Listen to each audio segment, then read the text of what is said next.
Sambil mengayuh perahunya, Abdillah 55 tahun berusaha memeriksa titik lokasi semaian bibit padi di lahan sawahnya yang kini terendam. Tingginya air akibat terjangan banjir membuat puluhan hektar sawah miliknya kini berubah menjadi danau. Sejauh mata memandang, ratusan hektar areal persawahan milik warga Desa Pemakuan, Kecamatan Sungai Tabu, Kabupaten Banjar, kini rusak total. Rusak bertahan ini, kayak ini katanya bertahan sudah rusak ini. Cuma bertahan ini, habis yang bertahan ini anak bani habisan.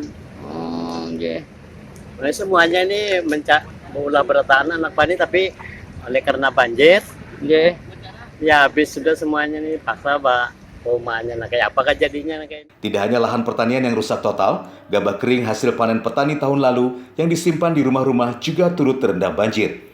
Seperti yang dialami Syaifuddin, petani dari Sungai Tabuk. Puluhan karung gabah kering miliknya terpaksa dijemur di pinggiran jalan setelah sepekan terendam air. Penderitaan petani kian bertambah karena dengan gabah kering yang basah, kualitas beras menjadi rusak dan tidak bisa dijual. Akibatnya petani setempat selain alami gagal panen, gabah kering penopang hidup pendapatan mereka yang rusak hanya bisa dikonsumsi sendiri. Rasanya sudah beda juga. Asa banget gitu. Anunya tuh. Gimana ngaran bani? Sayang kan istilahnya diusahakan dijamur-jamur. Kena kawa dipempatakan.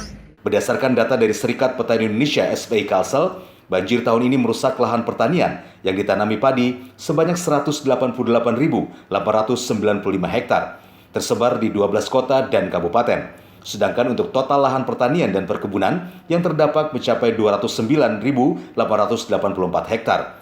3 kabupaten terparah dan rusak lahan pertaniannya, masing-masing Barito Kuala sebanyak 64.133 hektar. Kabupaten Tanah Laut 37.440 hektar dan Kabupaten Banjar mencapai 33.309 hektar. Akibatnya sekitar 18.000 jiwa petani lahan produktif di Banua sempat mengungsi ke lokasi lebih tinggi.